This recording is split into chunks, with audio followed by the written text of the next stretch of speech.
Udaipur files ने मुस्लिम संगठनों में मचाई खलबली। सुन्नी आइम्मा काउंसिल ने फिल्म के खिलाफ डीएम को सौंपा ज्ञापन।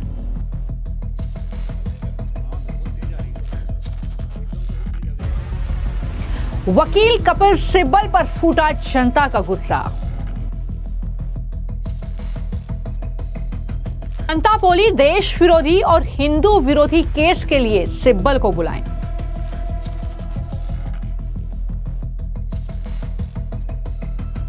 उदयपुर में दर्जी कन्हैया लाल की हत्या पर बेस्ड फिल्म उदयपुर फाइल्स, जिस पर दिल्ली हाई कोर्ट ने रोक लगा दी है, लेकिन मामला यही नहीं थमा है। इस फिल्म के खिलाफ याचिका दायर करने वाले मुस्लिम संगठन जमीयत ए उलेमा हिंद के वकील कपिल सिब्बल पर अब सोशल मीडिया यूजर्स का गुस्सा फूटा है। वहीं एक और मुस्लिम संगठनों ने इस फिल्म के खिलाफ अब ज्ञापन सौंपना शुरू कर दिया है और तस्वीरें आप देख रहे हैं ये इंदौर की हैं, जहां पर मुस्लिम संगठन ने इस फिल्म के खिलाफ इंदौर के डीएम को ज्ञापन सौंपा है, जिसमें उन्होंने फिल्म मेकर्स के खिलाफ एक्शन की मांग की, ये कहते हुए कि ये जो फिल्म है ये हिंसा भड़काती है, इसमें गलत अल्फाजों का इस्तेमाल है। ये तमाम तरह के आरोप उनकी तरफ से लगाए गए हैं। लेकिन सबसे पहले बात करेंगे कोर्ट में इस फिल्म के खिलाफ पैरवी करने वाले वकील कपिल सिब्बल की। सब जानते हैं कि कपिल सिब्बल एक वक्त पर कांग्रेस पार्टी के नेताओं में गिने जाते थे और दूसरी तरफ अखिलेश यादव जैसे नेताओं के साथ भी उनके अच्छे संबंध हैं, उनकी पार्टी से राज्यसभा जा चुके हैं। तो उन पर अब जनता का गुस्सा फूटा है। कोई उनके हिंदू होने पर सवाल उठा रहा है, तो कोई बोल रहा है कि अगर देश विरोधी और हिंदू विरोधी मामलों का केस लड़ना हो तो कपिल सिब्बल को आप हायर कर सकते हैं। ये एक्स हैंडल पर यूजर्स के किए गए पोस्ट हैं जो आप देख रहे हैं और इसमें रवि भदौरिया लिखते हैं कि कन्हैया लाल की हत्या पर बनी फिल्म उदयपुर फाइल्स को हाईकोर्ट के मिलॉर्ड ने रोक दिया है। जमीयत उलेमा की ओर से वकील हैं कपिल सिब्बल। ये इस तरीके के पोस्ट सोशल मीडिया पर किए जा रहे हैं। तो वहीं पर राजू वाल्मीकि लिखते हैं कि देश विरोधी और हिंदू विरोधी मामलों का केस लड़ना हो तो कपिल सिब्बल बिन बुलाए पहुंच जाते हैं।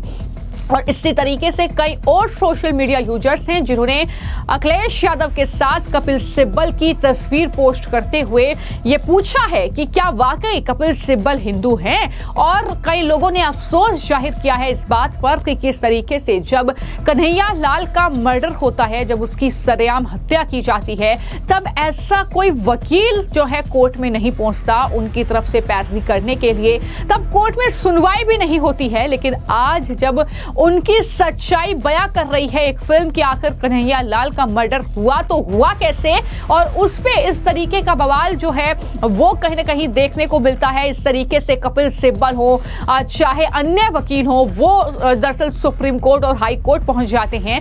तो जनता का गुस्सा अब कपिल सिब्बल के खिलाफ फूट रहा है। वहीं पर जैसा कि मैंने कहा कि फिल्म उदयपुर फाइल्स के खिलाफ भले ही जो जमीयत ए उलमा हिंद है उसकी जो याचिका थी वो हाई कोर्ट पहुंची हो, हाई कोर्ट ने रोक लगा दी हो फिल्म पर कि फिल्म रिलीज नहीं होगी, लेकिन उसके बाद जो है इसके जो प्रेसिडेंट हैं इस संगठन के मदनी, उनका बयान सामने आता है। वो खुशी जाहिर करते हैं और कहते हैं कि हमें जो है इस तरीके से लगा कि ये फिल्म सांप्रदायिक सद्भावना को ठेस पहुंचाएगी। इस तरीके की बातें करते हुए उन्होंने ये पोस्ट लिखा है।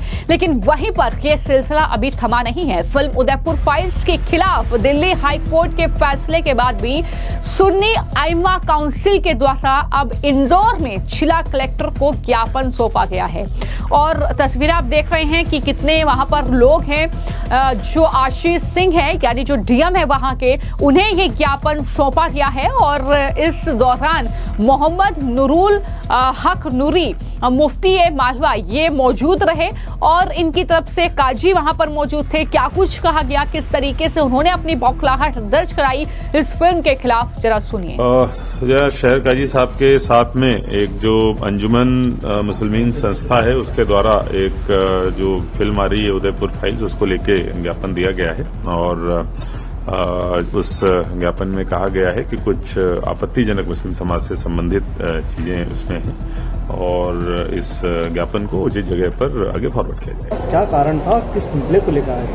जो मसला मैंने अभी आपके सामने बयान किया वो ये था कि हमारे रसूल पाक सल्लल्लाहु अलैहि वसल्लम जो सारे मुसलमानों के लिए जान से भी ज्यादा अजीज हैं, उनकी गुस्ताखी नाकाबिल बर्दाश्त है। उनके सिलसिले में और अज़वाज मुतहरात जो हमारे नबी की बीवियां हैं, उनके सिलसिले में उस फिल्म में जो है नाकाबिल बर्दाश्त जो अल्फाज इस्तेमाल किए गए हैं उदयपुर फाइल में। तो इसलिए आए थे कि उस फिल्म के खिलाफ जो है कार्रवाई की जाए और जिन लोगों ने भी ऐसा किया है उनके खिलाफ भी कार्रवाई की जाए। दुनिया भर के मुसलमान सब कुछ तो बर्दाश्त कर सकते हैं, लेकिन अपने नबी के खिलाफ तौहीन बर्दाश्त नहीं कर सकते। इससे पहले नूपुर शर्मा नामी जो है ये खातून ने, उसने भी इस तरह के अल्फाज बयान किए थे, गुस्ताखी की थी। और जब पूरे मुल्क में एहतजाज हुआ था तो उस एहतजाज के वक्त जो है बीजेपी ने उसको पार्टी से निकाल भी दिया। गुमनामी की जिंदगी गुजार रही थी, अब उसे भी मौका मिला, उनके भी अल्फाज उसमें शामिल कर लिए हैं। वो सब मिल के जो है मुसलमानों के खिलाफ ये सोची समझी स्कीम के तहत जो है पूरे मुल्क में जो फितना फैलाने के लिए सब कुछ किया गया है। इसलिए हमारी मांग है कि उस फिल्म पर पाबंदी लगाई जाए और जो लोग उसमें मुलविस हैं, जिन लोगों ने ऐसा किया उनके खिलाफ जो कार्रवाई की जाए। कलेक्टर साहब ने कहा कि हम देखते हैं और जैसा होगा हम उस सिलसिले में कार्रवाई करेंगे। ये आपकी आवाज़ को और कार्रवाई नहीं हुई तो हम मुल्क के जमहूरी तरीके पर कानूनी तौर पर जो है मुल्क के गिर एहतजाज करेंगे। सारे मुसलमान जो है बेचैन है, बेकरार है इस सिलसिले में। आपका पूरा परिचय? मैं मोहम्मद नूरुल नूरी, मुफ्ती आज़म मालवा, इंदौर। असल में यूट्यूब पे कोई अभी चल रहा है, कोई उदयपुर फाइल नाम की पिक्चर आने वाली है, सब लोगों ने देखा है।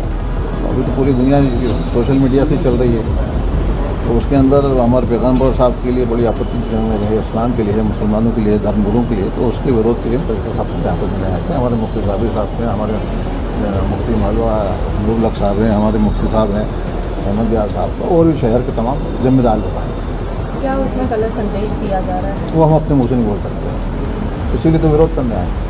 क्या कहा कलेक्टर साहब ने? नहीं, वो उसकी कार्रवाई करेंगे। अगर उसके अंदर ऐसा है तो उसको इंदौर में टागिज में रोकने नहीं चलने देंगे। अच्छा, इंदौर में तो वो कलेक्टर साहब के अंडर में ही आते हैं ना सब टागिज। तो मैंने आपको वो तस्वीरें भी दिखाई थी, वो बयान भी बताया था कि किस तरीके से जो कन्हैया लाल के बेटे हैं यश साहू, उन्होंने साफ तौर पर दिल्ली हाई कोर्ट के फैसले पर सवाल उठाए थे और कहा कि हमें 3 साल से इंसाफ नहीं मिला, हम याचिका दायर कर रहे हैं, सुनवाई नहीं होती है, तारीखें नहीं लगती है। लेकिन बहुत अफसोस की बात है कि जब सच दुनिया को दिखाने का वक्त है, उस सच पर भी प्रतिबंध लगाया जाता है, उस फिल्म को भी रोक दिया जाता है। तो ये किस तरीके का न्याय देश में हो रहा है, ये कहीं ना कहीं सवाल जो है इस फिल्म को लेकर लगातार उठ रहे हैं। लेकिन अब जो है गेंद केंद्र सरकार के पाले में दिल्ली हाई कोर्ट ने डाल दी है, यानी केंद्र सरकार को अब तय करना है कि ये फिल्म रिलीज होगी कि नहीं होगी, और होगी तो किस तरीके से ये फिल्म रिलीज होगी। ये कहीं ना कहीं जो है आगे तय होगा इस मामले में, सुनवाई भी अभी इस मामले में होगी। तो देखना होगा कि किस तरीके से इस फिल्म को लेकर क्या कुछ फैसला आता है। लेकिन मैं आपको बता दूं कि आज यानी 11 जुलाई को ये फिल्म रिलीज होनी थी, लेकिन इससे ठीक एक दिन पहले यानी कल दिल्ली हाई कोर्ट ने इस फिल्म की रिलीज पर रोक लगा दी, वो भी जमीयत-ए-उलमा हिंद की याचिका पर सुनवाई करते हुए। फिलहाल आपकी इस पूरे मामले को लेकर क्या राय है, हमें कमेंट बॉक्स में जरूर लिखें। धन्यवाद।